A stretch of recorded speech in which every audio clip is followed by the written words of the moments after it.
Good morning students. मैं अनुज मिश्रा फिर से आप लोगों के सामने उपस्थित हुआ हूँ इकोनॉमिक्स विषय की चर्चा करने के लिए। इससे पहले मैं इकोनॉमिक्स के कई वीडियो बना चुका हूँ और क्लास 9 का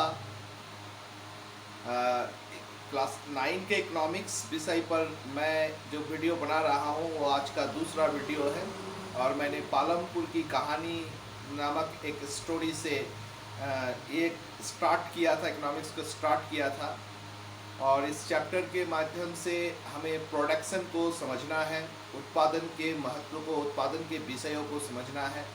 तो हम लोग पहले वीडियो में यह चर्चा कर चुके हैं कि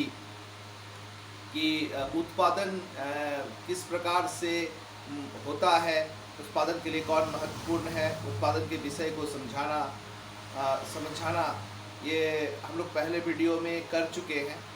तो हम एक रिकैपिंग करेंगे पालमपुर गांव की कहानी के ऊपर, क्योंकि पालमपुर गांव की कहानी को एक काल्पनिक कहानी के रूप में सजाया हुआ कहानी है, सजाया गया है ताकि प्रोडक्शन को अर्थात उत्पादन को समझाया जा सके।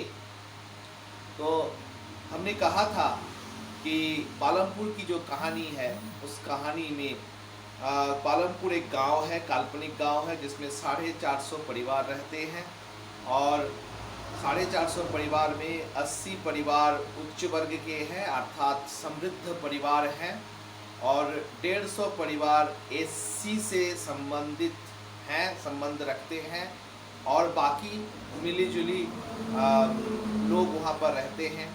वहाँ पर किस प्रकार की सुविधाएं उपलब्ध है, तो वहाँ के सड़क जो है 12 महीने उस सड़क में आवागमन होता है अर्थात मुख्य रास्ता है।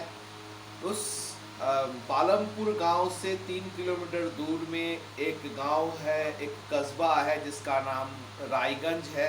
वह रोड से हम और आगे निकल जाएंगे तो एक और बड़ा गांव या कस्बा हमको मिलेगा जिसका नाम शाहपुर है। यहाँ पर 12 महीने इस रोड में कई गाड़ियाँ देखी जा सकती है, ट्रैक्टर देखा जा सकता है, साइकिल देखा जा सकता है, मोटरसाइकिल देखा जा सकता है, बैलगाड़ियाँ देखी जा सकती है, भैंस बग्घा देखा जा सकता है। और यहाँ पर सिंचाई की व्यवस्था कैसी है, यहाँ पर जो सिंचाई की व्यवस्था है वो नलकूप के माध्यम से होता है और नलकूप जो है लगभग सभी नलकूप जो है बिजली से चलते हैं। यहाँ पर बिजली की स्थिति भी बहुत अच्छी है, लगभग सभी के घर में बिजलियाँ मौजूद है एवं बिजली से कृषि कार्य छोड़कर अन्य कार्य भी बिजली से होते हैं। अर्थात सिंचाई की जो व्यवस्था है वो नलकूप के माध्यम से हो गई, बिजली हो गया। विद्यालय के बारे में बताए थे कि 2 विद्यालय यहाँ पर प्राइमरी स्कूल के हैं और एक हाई स्कूल है। उसके बाद मैं स्वास्थ्य केंद्र के बारे में बताया था, एक निजी औषधालय के बारे में भी बताया था। और यहाँ पर गैर कृषि कार्य जो होते हैं वो लघु विनिर्माण, परिवहन और दुकानदारी वगैरह सब ये सब होता है। ये पालमपुर की कहानी का एक रिकैपिंग की उस गांव के बारे में। अब उत्पादन को समझाने के लिए हम नेक्स्ट स्टेप में जाएंगे कि उत्पादन, कोई भी वस्तु का जब हम उत्पादन करते हैं तो उत्पादन शब्द का अर्थ हमको समझना पड़ेगा। उत्पादन शब्द का अर्थ हमें समझना पड़ेगा। यहाँ पर उत्पादन का मतलब एक ऐसा प्रोसेस है जहाँ पर भविष्य में जरूरत पड़ने वाली वस्तुओं एवं सेवाओं का निर्माण किया जाता है। अगर हम इसको टेक्निकल टर्म में बात करेंगे कि उत्पादन क्या है, तो उत्पादन का मतलब होता है कि किसी भी वस्तु के अंदर उपयोगिता को सृजित कर देना। तो ये थोड़ा टेक्निकल है, हम लोग सिर्फ 9 क्लास के स्टूडेंट्स पर के बीच में चर्चा कर रहे हैं, इसलिए सिर्फ ऊपर से ही चल रहे हैं। यानी अंदरूनी हिस्सों में जाएंगे तो प्रोडक्शन एक बहुत बृहद चीज़ हो जाएगा, क्योंकि प्रोडक्शन ही किसी देश की अर्थव्यवस्था का मुख्य आधार होता है।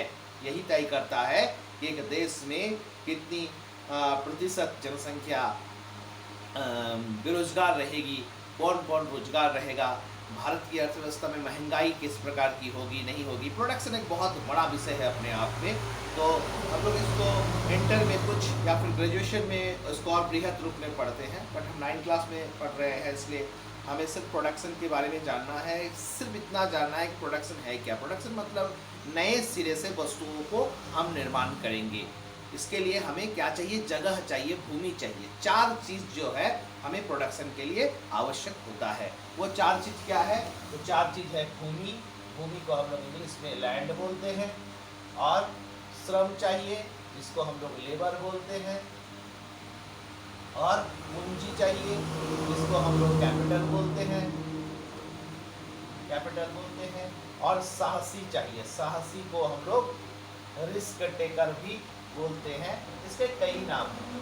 अब हम लोग बारी बारी से प्रत्येक उत्पादन करने के लिए, किसी भी वस्तु का निर्माण करने के लिए हमें इन 4 चीज़ों की आवश्यकता होती है।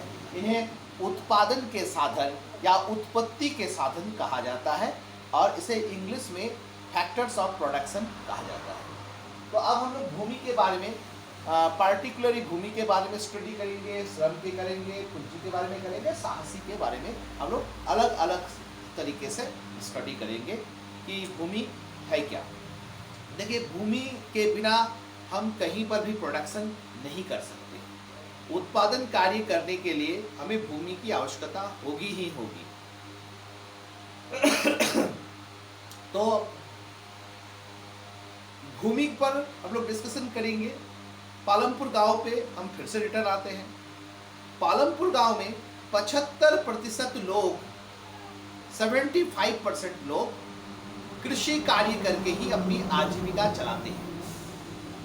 उस 75% में किसान प्लस श्रमिक दोनों है। किसान प्लस श्रमिक का मतलब क्या? किसान जिसके पास अपना भूमि है, खुद खेती करता है, और श्रमिक जिसके पास खेत नहीं है बट वो खेती करता है। इस प्रकार 75% लोग कृषि कार्य में अपनी आजीविका कमाते हैं। अर्थात कृषि एक मूल कार्य है पालमपुर गांव में, लेकिन कृषि कार्य में एक बहुत बड़ी समस्या है कि कृषि का जो क्षेत्र है, कृषि जो साधन है, वो स्थिर है, वो स्थिर है।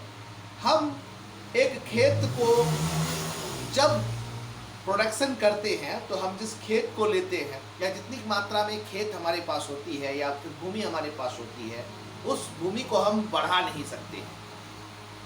हम भूमि को बढ़ा नहीं सकते हैं, लेकिन जनसंख्या दिन प्रतिदिन बढ़ती जा रही है, जनसंख्या का लोड दिन प्रतिदिन बढ़ते जा रहा है, और उसी भूमि पर लोड बढ़ेगा, फसल पर उसका लोड बढ़ेगा। तो इस कंडीशन में, मतलब भूमि स्थिर है, इस कंडीशन में हम क्या कर सकते हैं, हमें क्या करना चाहिए, किस प्रकार कौन से कार्य अपनाने चाहिए, किस प्रकार के कार्य अपनाने चाहिए ताकि हमारी समस्या का समाधान हो। मैं जानकारी के लिए बता दूं, इस कहानी, काल्पनिक कहानी पालमपुर में 1960 से लेकर अभी तक किसी भी प्रकार से कोई भी भूमि में कोई बढ़ोतरी नहीं हुई है। भूमि को हम बढ़ा नहीं सकते हैं, सिर्फ इतना कर सकते हैं कि जिस भूमि में कृषि नहीं होता है उसे हम कृषि योग्य बना सकते हैं। अर्थात कृषि भूमि को बढ़ाया जा सकता है, भूमि को नहीं बढ़ाया जा सकता। कृषि भूमि को बढ़ाया जा सकता है, लेकिन भूमि को नहीं बढ़ाया जा सकता है। कैसे बढ़ाया जा सकता है? हम किसी अयोग्य भूमि को, बंजर भूमि को कृषि योग्य बना देंगे। कृषि योग्य बना देंगे अर्थात वो कृषि क्षेत्र में वृद्धि हो सकती है। तो हम क्या कर सकते हैं?